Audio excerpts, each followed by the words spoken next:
Hello friends, welcome back to my channel. तो आज के इस वीडियो में आप क्वेश्चन पेपर देखने वाले हैं जो कि ऑपरेशन थिएटर टेक्नीशियन और एनेस्थीसिया टेक्नीशियन के लिए काफ़ी इंपॉर्टेंट हो सकता है। चाहे वो मेडिकल का हो, नर्सिंग का हो, पैरामेडिकल का हो, सबके लिए इंपॉर्टेंट है। लेकिन मेनली ऑपरेशन थिएटर टेक्नीशियन और एनेस्थीसिया टेक्नीशियन स्टूडेंट्स के लिए ये पेपर बहुत इंपॉर्टेंट है।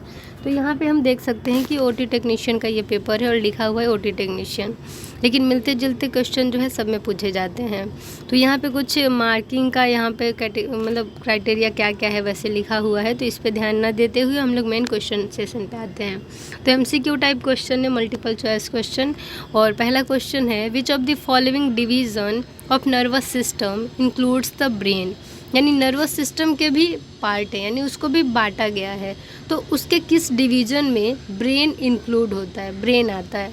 तो पहला है द ऑटोनॉमिक नर्वस सिस्टम, दूसरा है द पेरिफेरल नर्वस सिस्टम, तीसरा है द सेंट्रल नर्वस सिस्टम और चौथा है सोमेटिक नर्वस सिस्टम। इस क्वेश्चन का राइट आंसर होगा सी ऑप्शन, यानी सेंट्रल नर्वस सिस्टम। ब्रेन का जो सेंट्रल नर्वस सिस्टम है, नर्वस सिस्टम का जो सेंट्रल नर्वस सिस्टम डिवीज़न है उसमें ब्रेन और स्पाइनल कॉर्ड आता है। अब हमारा जो है इसमें सेकेंड क्वेश्चन है, Which of the following transfusions is likely to cause intravascular hemolysis। यानी किस तरह का ट्रांसफ्यूजन, यानी 4 ऑप्शन दिए गए उसमें से बताना है कि किस ट्रांसफ्यूजन में इंट्रावस्कुलर हीमोलाइसिस हो सकता है। तो पहला है group O blood group to group A recipient, दूसरा है group B blood to group O recipient, तीसरा है group O blood to group AB recipient और चौथा है RH positive blood to RH negative donor. तो इंट्रावस्कुलर हीमोलाइसिस का कारण जो है वो mainly group B blood to group O recipient का होगा, ठीक है। यानी कि ग्रुप B ब्लड जो है, जैसे किसी का B ब्लड ग्रुप है, अगर वो O रेसिपिएंट को देता है तो इसमें क्या होगा कि O रेसिपिएंट सबको दे सकते हैं, लेकिन अगर वो लेते हैं इनसे तो उनके ट्रांसफ्यूजन के बाद क्या होता है कि हीमोलाइसिस का कारण बन सकता है ये ब्लड ट्रांसफ्यूजन, ठीक है। तो इंट्रावस्कुलर हीमोलाइसिस से बचना है, इंट्रावस्कुलर हीमोलाइसिस से, तो आपको इस तरह के ब्लड ट्रांसफ्यूजन से बचना होगा। तो इसका राइट आंसर होगा second option, group B blood to group O recipient. अब हमारा नेक्स्ट क्वेश्चन है, which of the following is the correct composition of the human plasma membrane. तो ह्यूमन यानी इंसान, हम जैसे इंसान का प्लाज्मा मेम्ब्रेन का कंपोजिशन क्या है। पहला ऑप्शन है, it contains a pili on its cell surface, दूसरा ऑप्शन है, it consists of a double layer of carbohydrate enclosing the cell, तीसरा है, it is a single layered cell membrane, चौथा है, it is a double layer of phospholipid. तो plasma membrane mainly phospholipid से बना होता है, ठीक है। इसके बाद 2 लेयर होते हैं फॉस्फोलिपिड के, तो कंपोजिशन याद हो गया कि double layer of phospholipid. Next question है हमारा, विच of the following is not true concerning the development of anaemia during pregnancy. तो यहाँ पे हमारा क्वेश्चन है कि इसमें 4 ऑप्शन दिए गए हैं, ठीक है। इसमें से आपको बताना है कि प्रेगनेंसी के दौरान एनीमिया होता है, ठीक है, मोस्टली चांस होता है एनीमिया होने का। तो इन चारों में से आप क्या करिएगा, मतलब क्या स्टेटमेंट है। तो इसमें है कि कौन सा ऐसा स्टेटमेंट है जो कि प्रेगनेंसी के दौरान एनीमिया के विकास में सही नहीं है, ठीक है। यानी कि प्रेगनेंसी के दौरान अगर ये महिला करती है तो उसको जो है एनीमिया नहीं होगा। तो पहला है, iron requirement is higher than 900 mg during pregnancy. तो यहाँ पे जो है पहला है कि 900 mg से अगर ज़्यादा आयरन रिक्वायरमेंट है प्रेगनेंसी के लिए तब। फिर all pregnant women should be given iron supplements, सभी गर्भवती महिलाओं को आयरन सप्लीमेंट्स देना चाहिए। तीसरा है, earliest sign of iron deficiency is a fall in red cell MCV। चौथा है, ferritin level of 15 mg per litre are an indication of probable iron deficiency. Question था हमारा, निम्न में से कौन सा कथन गर्भावस्था के दौरान एनीमिया के विकास के विषय में सच नहीं है। तो इसमें सच कौन सा नहीं है, तो सेकंड ऑप्शन सच नहीं है। All pregnant women should be given iron supplement, सभी गर्भवती महिलाओं को आयरन के परिपूरक दिए जाने चाहिए।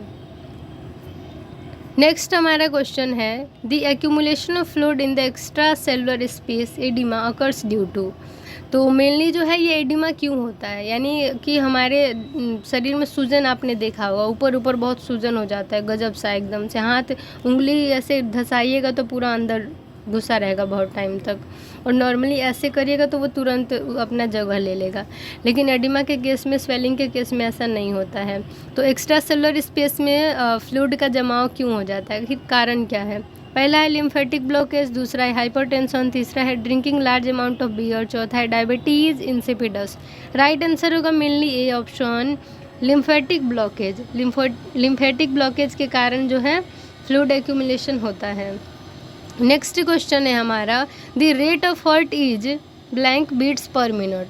तो रेट ऑफ हार्ट कितना बीट्स पर मिनट होना चाहिए? पहला ऑप्शन है 60 से 100 यानी 60 to 100 बीट्स पर मिनट, दूसरा ऑप्शन है 70 to 120 बीट्स पर मिनट, तीसरा ऑप्शन है 100 to 120 बीट्स पर मिनट, और चौथा ऑप्शन है 80 to 130 beats per minute. Right answer होगा इस क्वेश्चन का first option 60 to 100 beats per minute.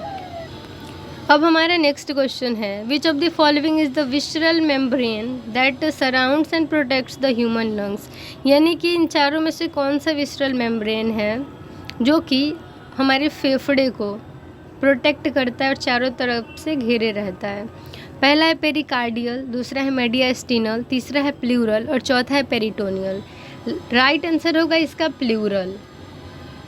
आपने प्लूरल मेम्ब्रेन के बारे में सुना होगा जो कि लंग्स को कवर किए रखती है, प्रोटेक्ट किए रखती है। नेक्स्ट हमारा क्वेश्चन है which of the following is not a component of excretory system. यानी 4 ऑप्शन दिए गए, उसमें से बताना है कि कौन सा एक्सक्रीटरी सिस्टम का कंपोनेंट नहीं है।